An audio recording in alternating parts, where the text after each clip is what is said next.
Alreet Cinefreaks. My name's Chris, and for the last 50 years, I've been a... Hello everybody, and welcome to another video. This is just a little impromptu video that I wanted to put out there in response to Darren over at Real Talk Yorkshire.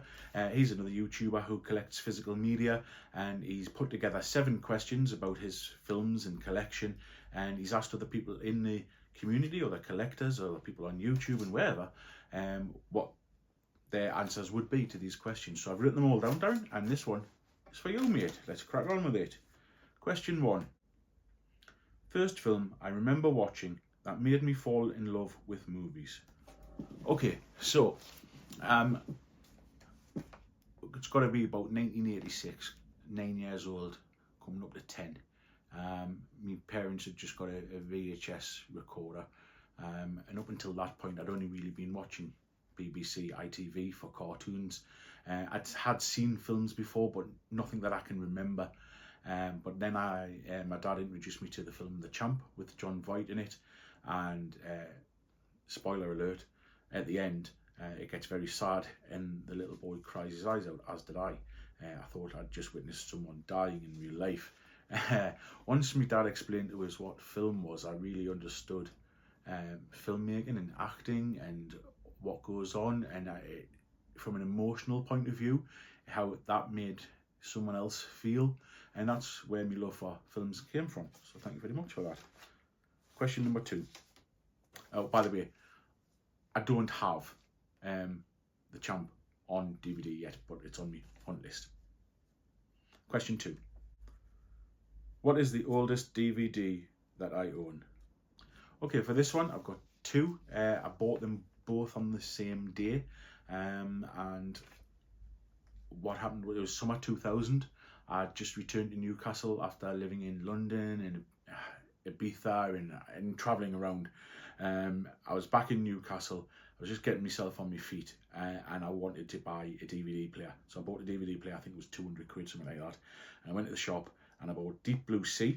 It was the little cardboard one with the little plastic fold out thing on the sleeve. I don't have it with us. It's up at my Mars. And I also picked up on the same day It's a Wonderful Life in the hard plastic case, because that was my favourite film of all time. Probably still is. Yeah, probably still is. So yeah, that's question number 2. Thank you. Question number 3. A film I didn't like on first viewing. Yeah, it's a tough one, because there's a lot of films that I don't like on first viewing, and I never really get a chance to watch them again. But this one is Prisoners from 2013. Hugh Jackman, Jake Gyllenhaal. A great film. Yeah, it's absolutely a great film. But when I first seen it, it wasn't a great film. It just felt like I had been sent to prison and had to watch this. It just felt so dark and depressing. I don't know why. There was just something about it that I didn't like.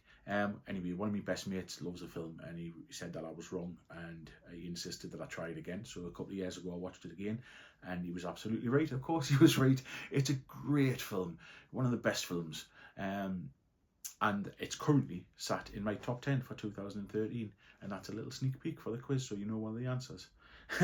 Anyway, moving on. Question number 4.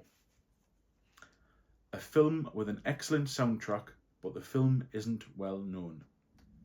That's a tough question, because most of the films that are sort of soundtracks that I like, the films are well known. So I thought about long and hard which soundtracks that I really like, and one soundtrack that stood out above all was Love, Honour and Obey from the 2000 London British film starring Ray Winston, Sean Pertwee, Jude Law, Johnny Lee Miller, Kathy Burke, Denise Van Outen. I could go on. What a great soundtrack it is. It's all sung by the cast, and they sing it as if they were on karaoke, because in the film they do a lot of karaoke scenes. Johnny Lee Miller sings Avenues and Alleyways. I wrote these down. Ray Winston sings The Harder They Come. Sean Pertwee sings Fireball XL5. I wish I was spaceman. Burning Love, Kathy Burke, and the snippets of dialogue all the way through as well. You know, if you haven't seen the film, you should, definitely should. I'd recommend that. If you haven't heard the soundtrack to to the film without the film, you definitely should do that as well. So yeah, that was my answer for number 4. Number 5. A remake you prefer to the original. Okay, again, The Champ. What a great film. I didn't realise it was a remake, didn't know what remakes were as a kid. Now that I do and I've seen the original, I prefer the John Voight film.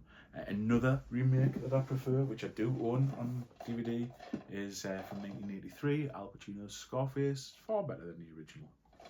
And one which is probably controversial here, but I'm going to show it anyway because I do have it on physical media. It's hard to say, isn't it, to say that I actually think the Mark Wahlberg one is slightly better than the Michael Caine one. The Michael Caine one just feels a little bit too, not cannonball runny, but more fun than the remake. The remake is a good heist caper. I mean, The Italian Job is a great heist caper, don't get me wrong, but I think I prefer the remake. Don't shoot me down in flames, people. I'm just human. I've just got opinions. Anyway, moving on. Number 6. A film that genuinely scares you. I don't own this film, but it is Mulholland Drive. You know, it was a really hard question, Darren. I do like horror like yourself, and films do scare me at times, but this one, Mulholland Drive, this continues now to creep us out. There's one scene in it which I've made a little bit of notes on that I'll share with you. You probably know the one I mean. Behind Winky's, it's Dan when he's talking about his dream, and he talks about this monster out the back of Winky's that he goes around in. So they go out to prove that it's not there and that it is just a dream, and oh, she's there. Oh, she's there. She's there, Alreet. Or even though I don't have hair on my head at the minute, but it's the back of my neck's like, oh. I was doing, like I say, I was doing a little bit of research on this one for the question, and the internet describes this scene as a dirty manifestation of guilt, jealousy, and fear. Yeah, and that's what genuinely scares me. Anyway, final question. A film that makes you hungry. What a strange question. I really didn't know where to begin with this because I eat a lot anyway. So I wanted to narrow it down to maybe genre, and the obvious choice was going to be stoner movies. And what better stoner movie to give me the munchies than Harold and Kumar Get the Munchies. Also known as, I think, Harold and Kumar Go to the White Castle or something like that, because that's where the burger place is. It's so funny. It's so funny. It's just a stoner movie. It's just two lads. They get high. They want food. They try to get to the burger place. And that film makes me want a burger. And that, Darren, I hope answers your questions. Thank you for putting them out there. I am learning about new channels all the time. You know, I started this a couple of months ago, just trying to collect my old favourite films on DVD as cheaply as possible, and that's my whole ethos at the moment, trying to do as much as I can to reduce the waste of plastic. Polypropylene number 5 going into landfill it's very hard to recycle. There's not a lot of places that you can recycle it, and that's one of my missions as common Geordie Film Geek, to save classic cinema from landfill, one disc at a time. And I hope you join me on my mission on my channel. I am, like I say, finding new channels all the time.